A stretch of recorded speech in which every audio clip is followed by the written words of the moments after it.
There are several buzzwords in film discussion that are absolutely overused. Words like masterpiece, magnum opus, and classic.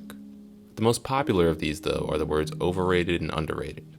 If someone doesn't like a movie, it's automatically overrated, and if they love it, it's underrated, which is the word I've seen most people use to describe Christopher Nolan's third film, Insomnia.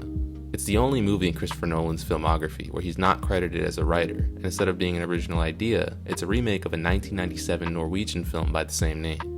Unlike Memento, which has gained a cult following over the years, Insomnia seems to have been largely forgotten. Aside from Following, which didn't even have a proper release, it's the least discussed Nolan project. What little fans Insomnia does have swear up and down that it's an underrated gem. It stands out amongst Nolan's filmography, and it stars Al Pacino and Robin Williams, so naturally it had my attention. This was Christopher Nolan's first studio film and also his first time working with big actors. How did he execute under this immense pressure? And how did Insomnia lay the groundwork for many concepts that would later become staples of Nolan projects? Today we'll be looking into the allegedly underrated Insomnia, and in the coming months I'll be taking a look at each film in Christopher Nolan's stellar filmography. If that seems interesting to you, feel free to subscribe. Now without further ado, let's see whether Insomnia is truly underrated, or if the lack of praise it received over time is deserved.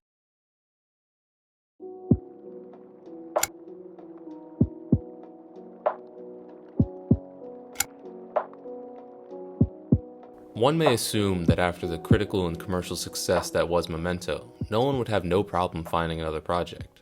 That wasn't the case though. So how did Nolan land in the director's chair for Insomnia?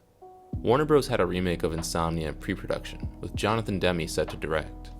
Nolan was already a fan of the 1997 original, and after discovering that Warner Bros. Was remaking it, he wanted to at least meet with them. The executive wouldn't take the meeting though, as he didn't like Memento. Eventually, Steven Soderbergh was able to convince the executive to at least take the meeting, and Nolan apparently impressed him, as he ended up directing Insomnia. Much of the same crew that worked on Memento returned for Insomnia, like editor Dodie Dorn, cinematographer Wally Pfister, and the music was done by David Julian. The project was given a budget of $46 million, and production soon began on Insomnia. This was Nolan's first time working with such a large budget, and this is immediately clear when looking at the cast. Al Pacino plays the lead with Robin Williams as the antagonist, and both do an incredible job in their respective roles. This is clearly a role that Al Pacino is comfortable in, and he does a fantastic job. Robin Williams was a real surprise to me though. I knew he was in the movie, but the whole time I was wondering who he was going to play. His first appearance is just over an hour in, and Insomnia doesn't even crack the 2-hour mark in total. Still, despite having significantly less screen time than Pacino, his presence is felt throughout the entire narrative. And when he is on screen, his performance is chilling. He has this constant soft smile, and he relates troubling stories without breaking his expression at all. It's genuinely terrifying. Aside from the two leads, there's also Ellie Burr, played by Hilary Swank. She does a fine job. It's an unremarkable performance, but entirely serviceable. Something that is remarkable though is the cinematography. Insomnia is absolutely gorgeous from beginning to end. As was previously mentioned, Wally Pfister returned from Memento, and while Memento did look good, Insomnia is on another level. Wally Pfister would go on to continue working with Nolan for years to come, consistently providing expert visuals despite how different some of these films are. Pfister captures the setting of Alaska beautifully, which is important given how integral it is to the narrative. These landscapes are jaw-dropping, and the constant brightness is haunting. The editing is also noteworthy in Insomnia. Editing isn't usually something I specifically pay attention to when watching a movie, but in both Memento and Insomnia, I was thoroughly impressed. Dodie Dorn returned from Memento, and both films are some of the most well-edited I've seen. Memento obviously had the trouble of attempting to tell a non-linear story in a way that was interesting, yet not too confusing. Insomnia has a similar issue of trying to have the audience understand the protagonist's struggles while still keeping them engaged. As you could probably guess from the title, our protagonist is struggling with insomnia. The question naturally becomes, how do you portray just how tired the protagonist is to the audience in an interesting way? The last thing you'd want is for his tiredness to rub off on the audience as they become increasingly disinterested in your story. Insomnia keeps the audience engaged though by rapidly cutting, whether that be between lengthy periods of time to show our protagonist's struggle to fall asleep, or cutting to past actions that are keeping our protagonist awake. As he becomes more and more delirious, however, these rapid cuts serve to disorient the audience, putting us in the protagonist's shoes. Insomnia is about much more than the protagonist's inability to fall asleep, however. It tells a story of two LAPD detectives being sent to Nightmute, Alaska in order to investigate a murder. As was previously mentioned, it's based on a 1997 Norwegian film of the same name. Stellan Skarsgård plays the protagonist, and while the two films do have similarities, they tell very different stories. The original is about a troubled man accidentally killing his partner while trying to catch a killer. He didn't have any motive to kill his partner, and the event truly was an accident. Instead of coming forward, however, he lies since he wasn't supposed to have a gun on him anyway. Throughout the story, we see a complete moral decline of the protagonist. He does unspeakable things, he tries to cover up this murder, and eventually he actually succeeds in this endeavor. The story ends with him driving away without any repercussions for his actions, aside from his haunting insomnia caused by his guilt. Stellan Skarsgård does a phenomenal job here. Him and Al Pacino play very different characters, but if we are comparing the two, I'd have to go with Skarsgård's performance. He plays the reprehensible Jonas Engstrom excellently. He sells the moral depravity of the protagonist and his guilt very well.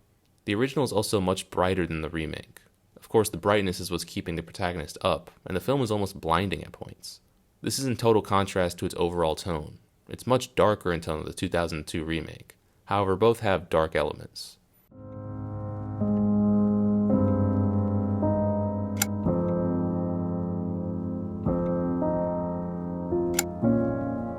The remake makes two major changes and a ton of smaller ones. The first major change is the protagonist. He's a completely different person here. In the original, he is irredeemable. The differences between the two are simply shown in one moment. To set the scene, two people were shot during the attempt to catch the killer.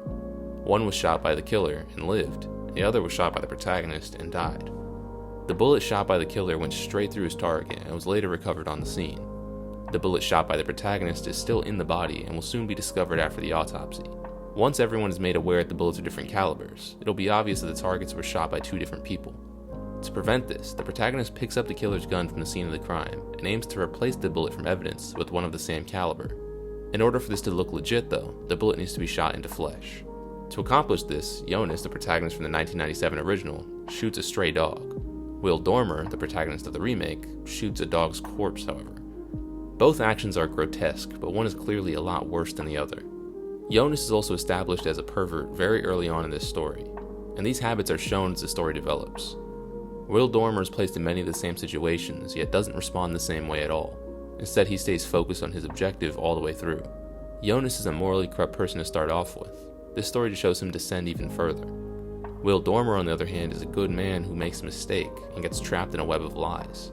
The second major change in the remake is that the protagonist's accidental murder of his partner is called into question.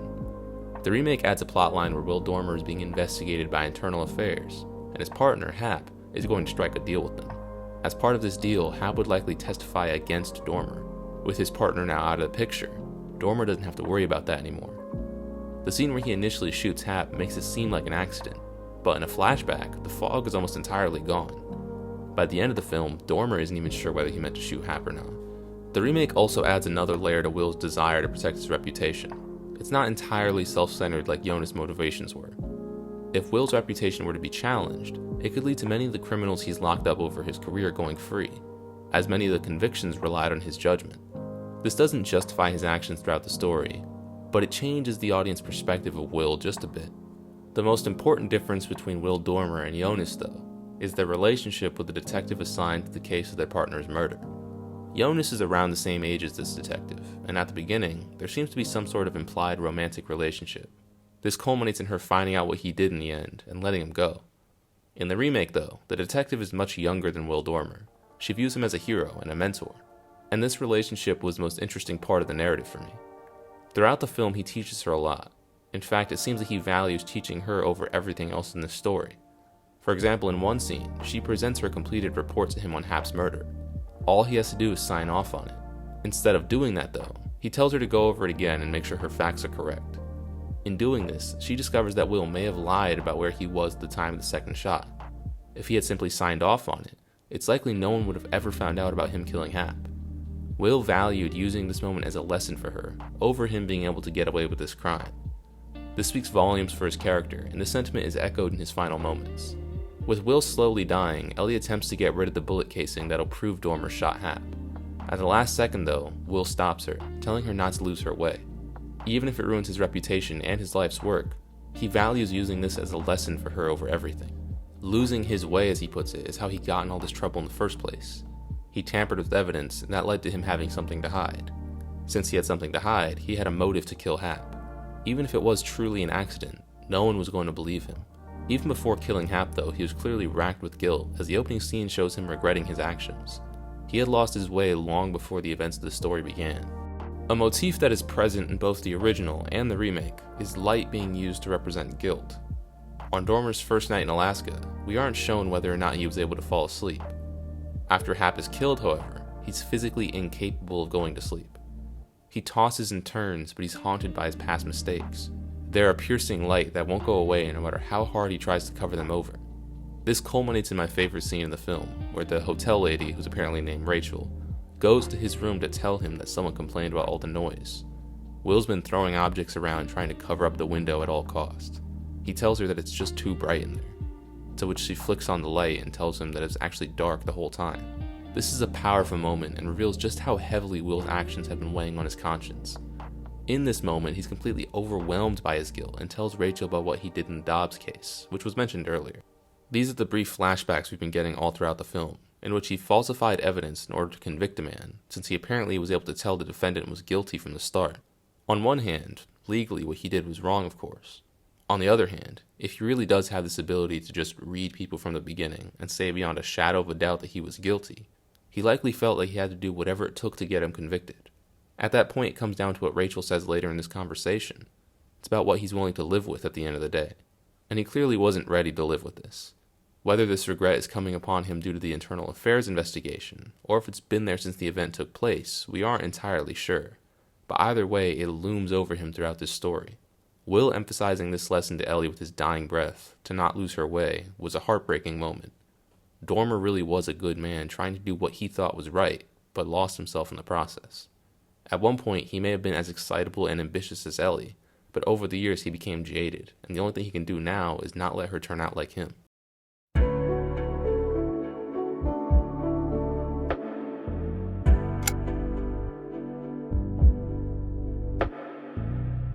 While both versions of Insomnia have vastly different endings, I think they work well for the stories they're trying to tell. Some claim that Nolan's version sanitized the film to make it more palatable for an American audience, and while that is true, I don't think that's entirely a bad thing. The stories are attempting two entirely different things, and the original is always available as an option for those who prefer that darker approach. For me personally, I'm not really sure which version I prefer. If I had to rewatch one of the two, I would probably pick the original, as the story is more condensed and focused. The remake is about half an hour longer and has much more going on. The original is far more disturbing though, so it's not something I'm always going to be in the mood for. While Nolan's version doesn't end on the most positive note, it's still much less depressing than the original. Overall, I would say Nolan did an excellent job with his version of Insomnia. He clearly had a vision for it, and it's very technically sound. Al Pacino had nothing but praise for Nolan, and Insomnia marked the beginning of a long and prosperous partnership with Warner Bros. You can even see hints of his future films in Insomnia.